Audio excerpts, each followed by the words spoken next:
Val Giesler joins us to share her insights on how we get customers to stick around. So to avoid self-promotion, Val is the CEO of Fix My Churn, where she collaborates with SaaS and e-commerce companies focused on monthly recurring revenue, helps them fix their churn problems, hence the name. In this session, she will dive into underutilized retention strategies, MMR growth strategies, and ways to win back canceled customers. Val, this looks awesome. I cannot wait. Welcome to the program. I'm going to turn the floor over to you, and I will see you during the Q&A session. Great. I'm excited to be here and to talk about, especially right now in a time where it's really important to hang on to the customers we've already attracted. I think it's more important than ever to take care of the people that we already brought into our fold, that already know and love our brand.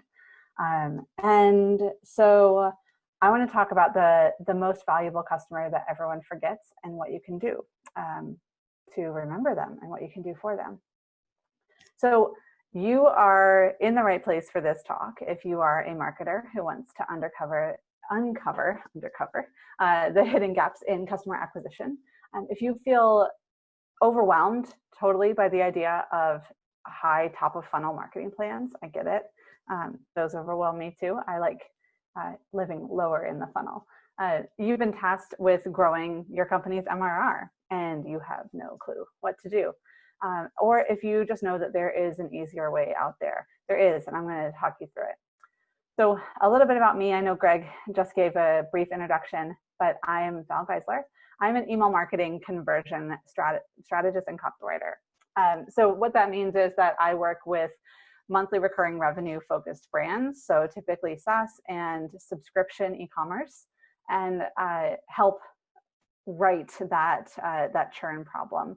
I worked as the the first marketing hire at an ESP, so I know email inside and out. It's a position that not a lot of people are in, and it means that my brain sees things in a whole different way. Onboarding and customer retention are things that I think about all the time. I just yesterday got my first, I was highly influenced to join Book of the Month, and I got my first book from Book of the Month. And as I was opening it and thinking about the unboxing experience and the fact that this is a recurring revenue subscription product, what is this going to look like? And I look at the emails from them and I think about it. And so it's always top of mind for me. And so I'm a unique customer in that way. I think marketers are the hardest people to market to, but it's something that I think about a lot and care about a lot. And because of that, I'm obsessed with churn reduction. I am interested in how churn happens, what we can do to prevent it in the first place, what we can do to fix it when it does happen. So that's what we're going to talk about. So what we're going to learn is how to grow your MRR without looking for new customers. A game plan. It should be a game plan for winning back your canceled customers. And then we'll talk through 3 underutilized retention strategies that you can put into place today.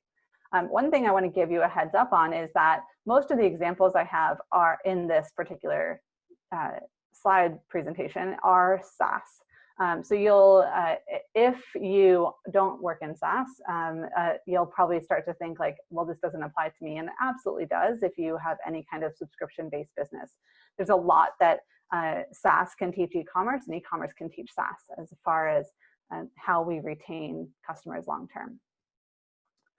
So I always think this is should be my only slide that I ever put up. And it's really important to know that there is no one right answer with any kind of sales and marketing, and most especially with email.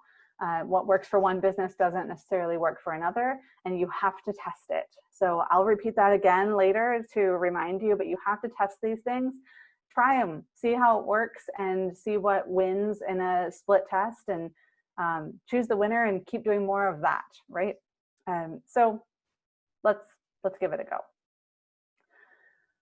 This is really fun. It's 5 times cheaper to keep a customer than to get a new one. That's incredible. That goes for your canceled customers too. your canceled customers are still customers that you can keep, that you can win back. So I would say not just keeping as far as keeping them engaged and never having churned, but also winning back your canceled customers. But I want to talk about the kinds of customers that we really want to think about winning back, because there are certain ones we don't want to win back at all. So if you talk to your customer success team, customer service, anyone who interfaces with customers, you'll start to hear stories about customers who send in daily help requests or tickets, who are demanding, who send emails in all caps, and they cost the company hours, sometimes dozens and hundreds of hours. And then these squeaky wheels, they churn out really fast. These customers are, let's call them vampires. Okay, they're vampire customers. They suck the life out of your team, out of your company, and then they disappear. So my friend Jason Zook runs a software company called Teachery. It's a education platform. And he said to me, you know, not all real customers are ideal customers. You can't think just because somebody is a customer that they belong as a customer forever.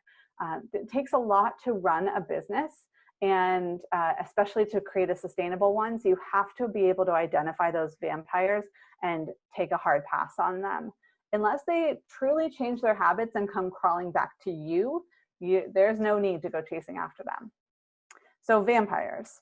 I like Halloween, so we have a little Halloween theme here.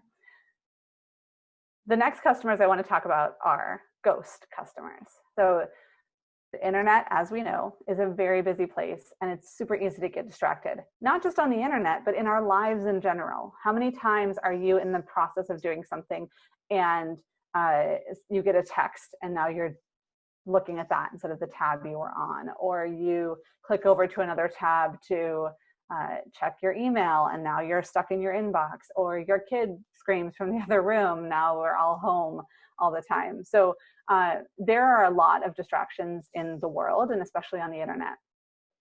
Jimmy Daly, another friend of mine, he signed up for a service called TaskRabbit, which is a task completion service for busy people. So it makes sense that somebody like Jimmy, who's signing up for TaskRabbit, would get distracted in the middle of that process. So Jimmy got to the point with TaskRabbit that he had given them his information, whether it was through an email sign up or maybe even created an account. In some capacity, they had his email address, his name, his information. And he never completed that process. So he's in limbo. In e-commerce, this is often an abandoned cart situation. He had expressed interest, but he never finalized the process, never really acted on it. So these are really interesting customers, ghosts, because you've done all the hard work of converting them. You just have to, they've gone from the casual browser to interested sign up, and you have to get them kind of over that hump. Just because they did not convert doesn't mean they won't ever convert. So what do you do about ghost customers? They're tricky. They're a segment of their own. Your ghost customers can be a really valuable resource in the fight against churn. They won't impact your true churn numbers, but they will impact your win back rate, okay? So they're an important factor here. They are similar to zombies. So we have vampires, ghosts, and zombies. Zombies are my favorite customers. They are customers who had converted to a payment of some sort. So in software, it's that they paid for their first month. In e-commerce, it's that they made their first purchase, maybe a one-off purchase, or signed up for a subscription, did that first month, right? So they paid, and they're with you on subscription. They go through that first month, second month, third month, maybe it's 6 months, maybe it's a year, but eventually they churn out. They loved your product at one time. They had a subscription, but they left. So they're still out there. These are the living dead, right? The zombies. they're using another product or they're searching for something that's really right fit for them. That's what we need to find out. That's what we have to know about our zombies, is what is the right fit for them. Zombies are immune to traditional communication. They need to feel really special, and they need to feel like they, as an individual, matter. The traditional re-engagement efforts don't often work on zombies, especially if they were kind of iffy about the product in the first place, like if they were on the lower end of that subscription, 1, 2, 3 months.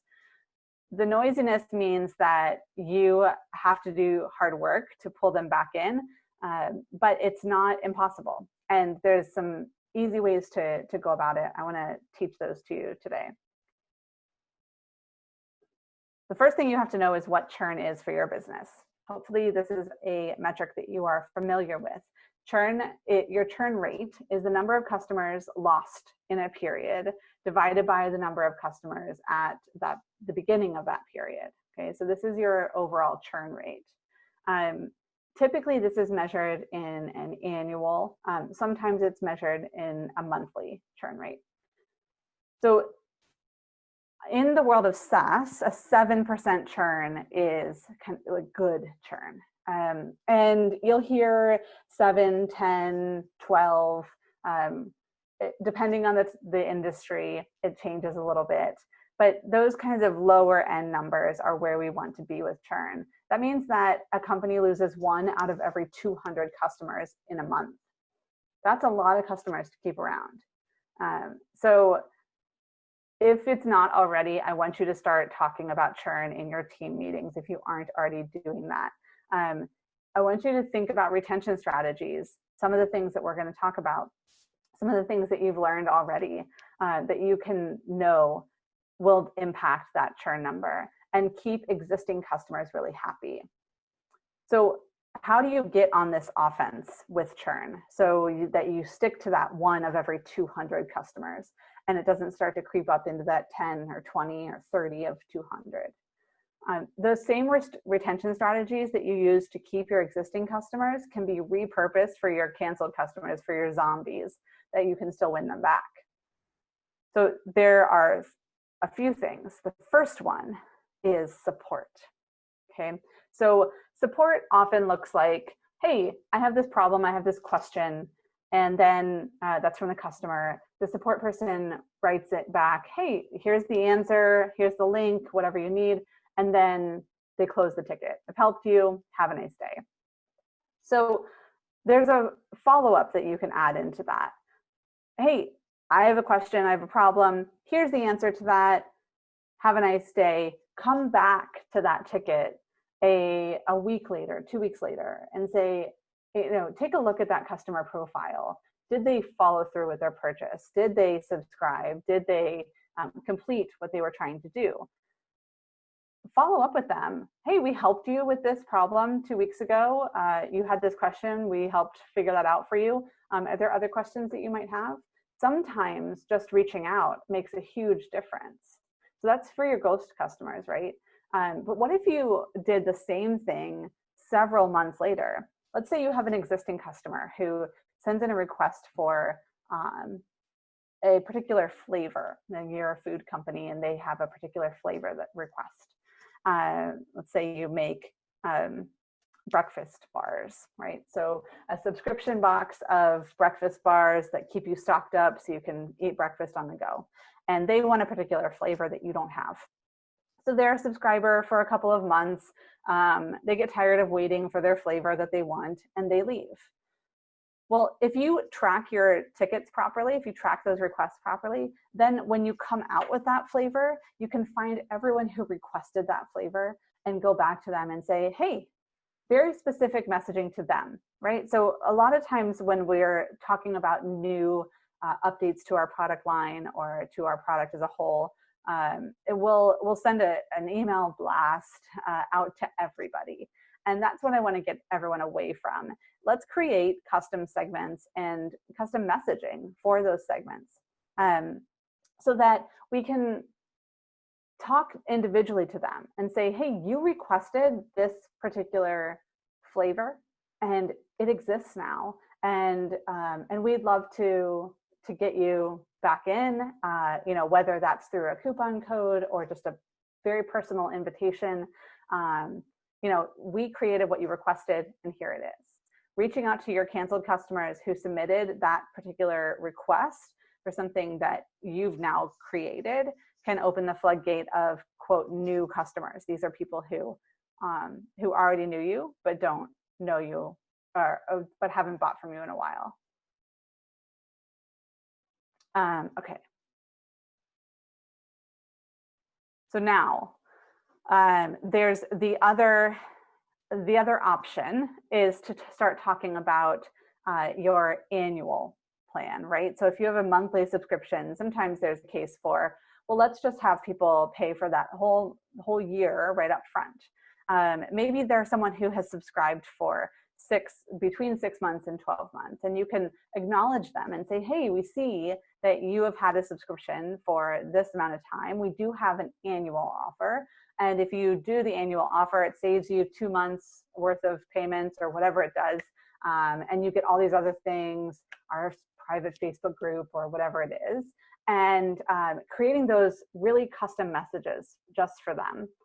You see this a lot as a win-back strategy. And it works if you customize it, if you create the segments of your zombies and say, hey, we know that you left. You wouldn't necessarily want to sell an annual plan to someone who has recently canceled their plan. So don't go promoting an annual plan to absolutely everybody. Promote it to the people who are currently on a plan that it would make sense to upgrade to, or an upgraded plan of any kind, right? So that runs the gamut across subscriptions, but know that your zombie customers want custom communication. Make them an offer that matters to them. So the probability of selling to a new prospect is 5% to 20%. Those are your new customers that you're running ads to that are out in the world and never heard of your brand before. The probability of selling to an existing customer is 60 to 70%. If you go to existing customers and you know, talk to them about a new product, a new color, a new version of what you create, the likelihood of them buying is 40 to 50% higher than someone who stumbles across that brand new product for the first time. So you could argue that canceled customers, those zombies, are not existing customers, but they do fall a lot closer to existing customer than they do to brand new cold customer. They were customers of yours at one time. That's what we have to remember. So you want to speak directly to them, not to the masses, and they just might sit up and pay attention. So strategy number 2. People love to talk about themselves.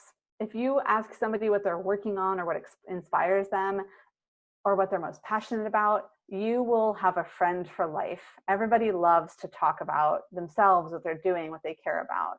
Caring about your customers seems obvious, but unfortunately, it is just not. As a retention strategy, it does pay off in dividends to get to know your customers, where they struggle with their business, with their life, with however your product impacts them. You want to know where they struggle in that area, their fitness goals, whatever it is for your product. And then you want to also know about where they struggle with your product, with your communication. So it might not be possible to do this with every single customer that you have, but it's really important to have one-to-one conversations to improve your product and your retention rates. So this is something that we do with our clients every day. In fact, I was on a one-to-one customer interview just before this presentation. They're incredibly impactful. You get their exact words that they use to talk about their problems. You can record these conversations and get a transcript, and then take that voice of customer copy and splash it all over your website, all over your messaging. You know, you more than anything want to talk to those canceled customers.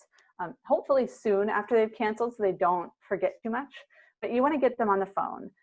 We use Zoom, but you can use whatever you'd like. We use Zoom so we can record and then get a transcript.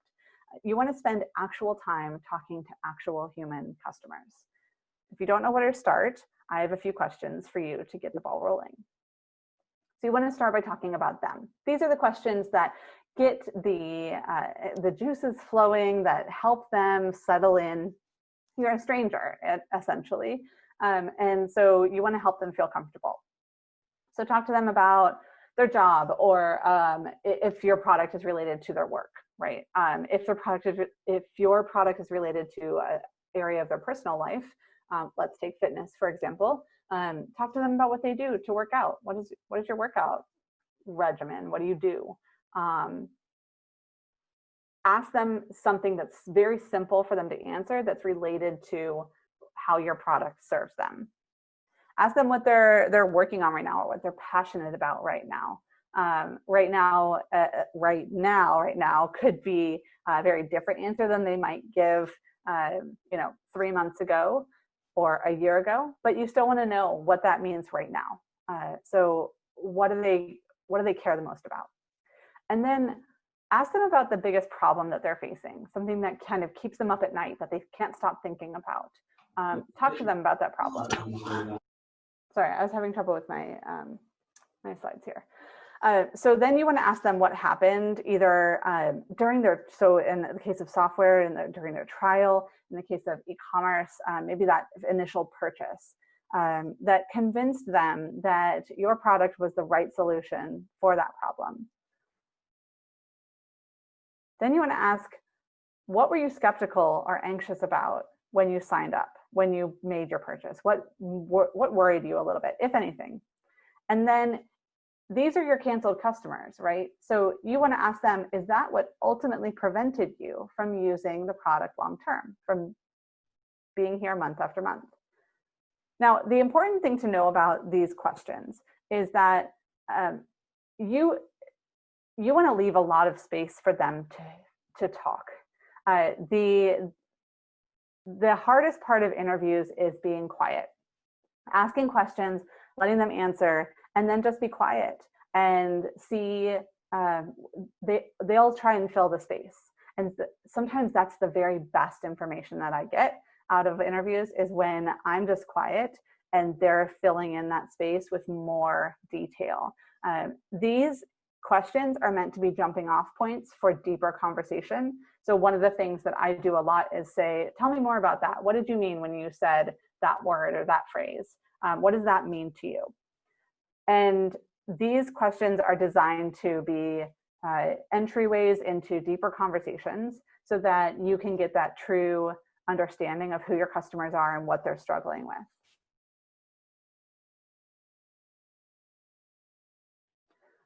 So the last thing I want to talk about is habit building. Habit building is really important. One of the best books that I've read for business books and life books for that matter is Atomic Habits by James Clear. And he talks a lot, James talks a lot about the book, The Power of Habit. So you could read either one. I like Atomic Habits. I think it's very relatable. But The Power of Habit, they talk about the habit loop. So every habit has a trigger, a routine, and a reward. Okay, so the trigger or reminder, the 3 R's if you're going to use R's, reminder, routine, and reward. These are the things that keep us moving through this habit loop. And the reward is what drives us back to the trigger, right? So it is a true loop. When you think about the habits that you have in your life, a lot of these things happen to get you through the habit. The same cycle can be observed in a very common copywriting technique called problem agitation solution. Something happened, and then something else happens that makes that big thing stand out. Then you get to a solution that is amazing. Or this is Ash Maura's Customer Forces Canvas. It's everywhere. It's from Joseph Campbell's The Hero's Journey to nearly every single movie, sitcom, and fiction book ever produced. If Hollywood can profit off of it, so can you. So humans are in a rat race to chase pleasure or avoid pain. That's all we're ever doing. We're all chasing pleasure, avoiding pain. And it's natural that we develop habits around the things that we find most pleasurable. Do you know what someone who was a customer before and is giving you a chance again will not find pleasurable? The exact same onboarding that they've already been through once. So you want to create customized onboarding for customers who are coming back to your product. So you don't want them to drop back into that new customer welcome sequence or post-purchase flow that's designed for your new customers. You want to create something custom for them. And that's how you create a beautiful restart to this relationship. Personalized onboarding is incredibly important. This is the quote is, if you can't see it, it's not necessary. I'll read it to you. It says, people will often have different use cases for your product that don't easily correlate with their role or location. In these instances, giving users the option to choose how they want to get started will steer them in the right direction and minimize the chance of them getting lost in the product. So this is true for SaaS and e-commerce. You want to give as much control as possible to the customer, whether that's asking them about email sending frequency, whether that's creating customized onboarding. There's a lot of options, but you want to make sure that you create a unique experience for someone who's returning to your product. And acknowledge the fact that, oh, hey, welcome back. I mean, it's like going to your favorite restaurant for weeks on end and then being gone for 2 months and then coming back, and the staff remembers you and says, oh, hey, welcome back. It's been a while. Haven't seen you in a while. What you been up to? It's that same experience that we can provide in a digital world. So testing is the only way to know what works. And you should always be testing. Choose a segment of your canceled customers and try a few of these techniques out. Record the results and then pick another segment. Find what's effective and go all in on that strategy. We started talking about churn at the beginning, so we're gonna wrap up with a new measure to check, and that's your win-back rate. Bring that number to your weekly all-hands meetings, to your weekly staff meetings. Talk about your churn rate in relationship to your win-back rate. Then make sure that the customers that you won back stay that way. The last thing the world needs is more zombies. So marketing is all about testing. I want to know what you're going to take away from today for your own marketing plan. You can tweet me at @LoveValGiesler. That's where you'll find me independently. We don't do much with the app Fix My Churn, to be quite honest. But you can also find me on Fix My Churn and come hunt me down there. But tweet me, tell me what you're taking away from this today. Now, I want you to remember this is not just theory. This is exactly what I do with my clients every single day. It's what I did right before this conversation. And they work on every single business, at least all businesses that have humans as the customers, which is all businesses. So whatever brought you here today, maybe you want to get better at your top of funnel marketing. Maybe you thought you'd pick up some new tricks, or maybe you know the value of thinking outside the traditional marketing box. I want you to walk away knowing that you can grow your MRR without looking for new customers. Building connections with past customers is the fast track to growth. And I'm here to help you see it through. I truly am. I want nothing more than for everyone here to see that growth happen through taking care of your existing customers. Einstein said that everything in life should be as simple as possible, but not simpler. I think he was talking about email. So I have a little bonus here for you, and that's, we talked briefly about creating customized onboarding. And I want you to think about that post-purchase flow, that welcome sequence, and how it affects your long-term retention. You can get a copy of the dinner party strategy. And actually, I'm not positive that this link works. Last time I looked, I don't think it did. If someone can, I'll actually just check it.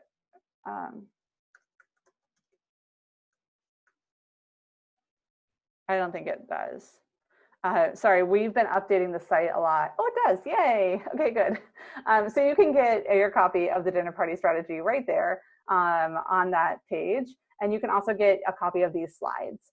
So that's there for you if you want to go back and read any of them. I know we were having trouble with being able to see them earlier. So that's all available to you on that page. And now I have time for questions if anybody has them.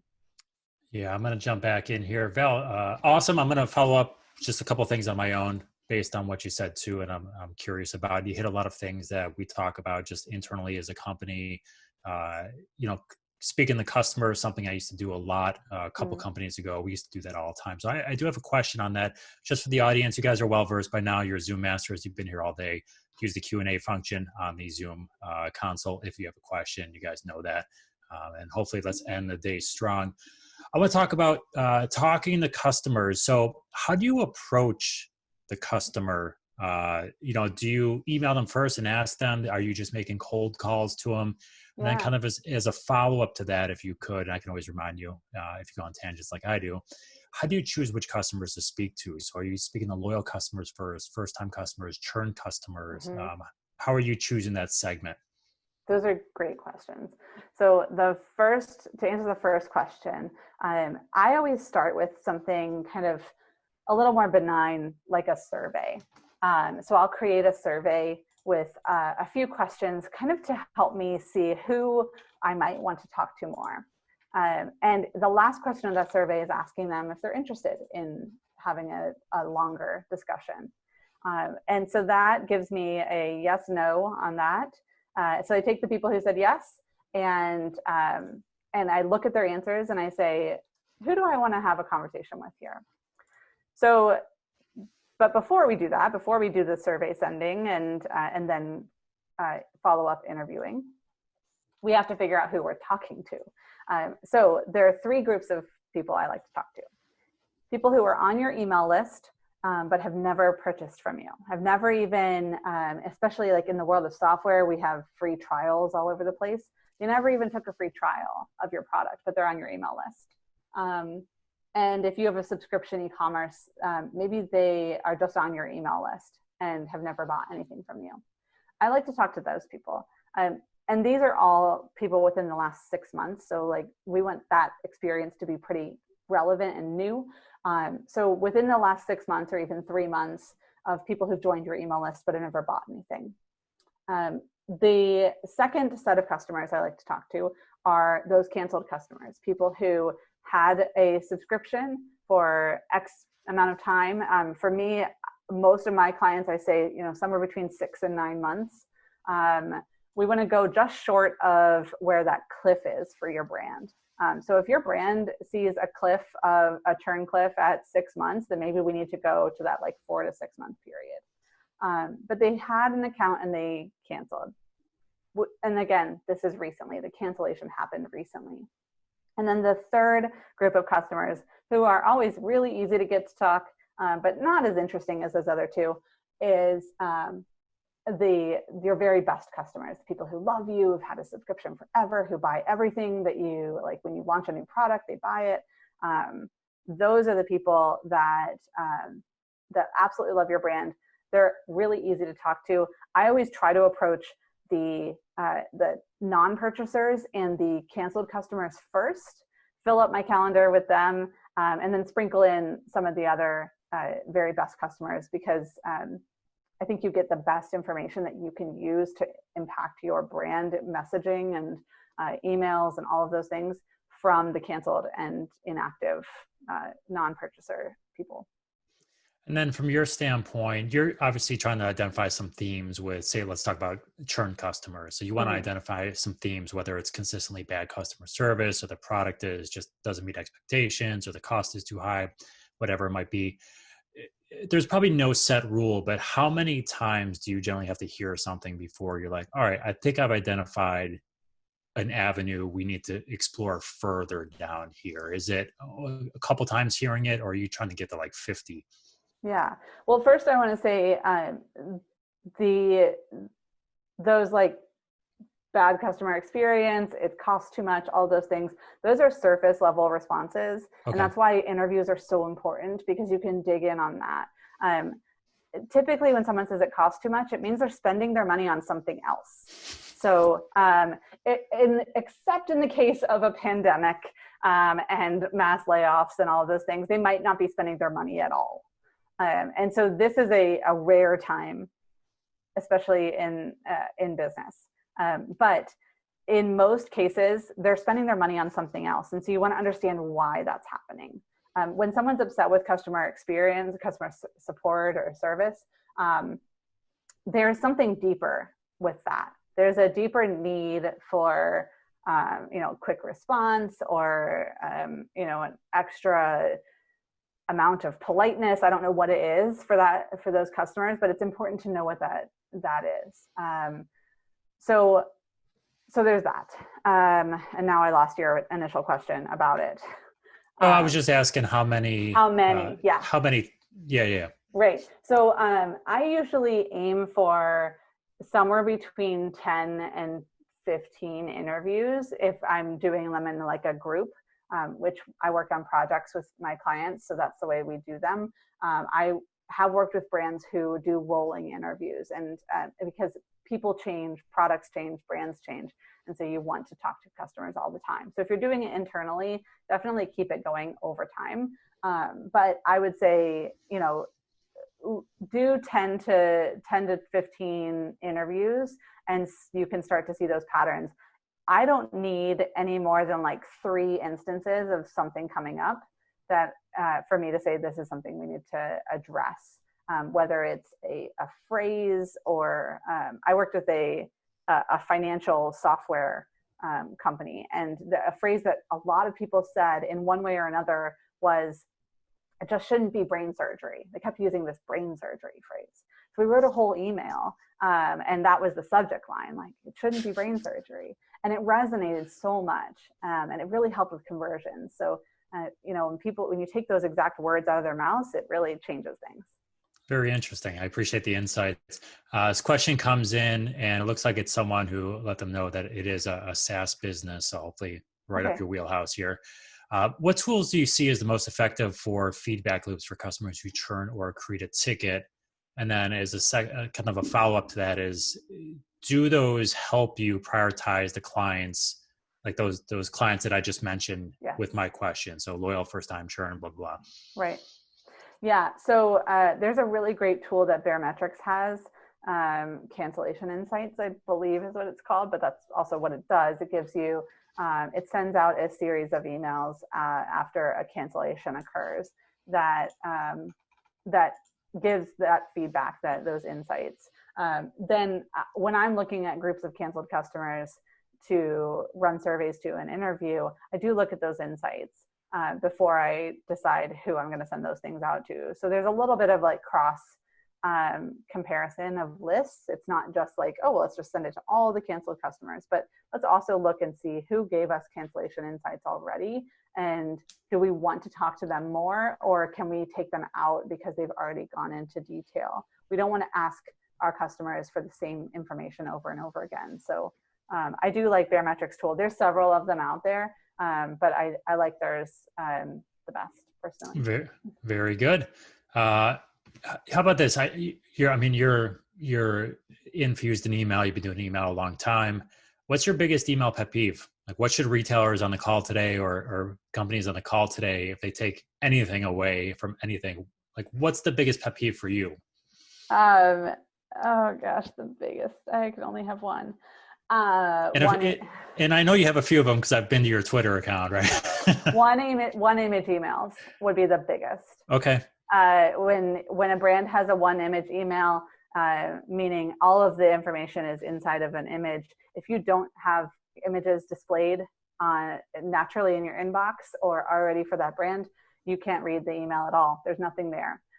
It's not only not good from that standpoint, but it's also an accessibility issue. People who have vision impairments or use any kind of screen reader device for any reason can't read your emails when they're one image emails. They take longer to load. I understand that the reason people do it is because then it looks the same across every inbox it lands in. But there are ways to code emails and to send them for different platforms that I think it's important to invest that time into your templates so that you don't have just one giant image. Excellent. Next question came in for us, so we're jumping on the bandwagon here. We're loosening up. The one-star reviewers can be a thorn in the side of all brands. How do you divide your time focusing on the detractors versus the promoters? So public one-star reviews, public reviews in general, I always encourage the brand responding to reviews and showing a public effort, right? So especially with those one-star reviews, addressing them, saying, not necessarily saying like, we want to fix this for you, because they are typically the noisy few, but acknowledging that you hear their feedback, and that whether it's like, hey, we've gone ahead and submitted that for you, or here's a place where you can submit that feedback. I think that that's important to address them. But those detractors, I tend to kind of ignore. Those are your vampires, right? So those are the people who you don't want to worry about trying to win back.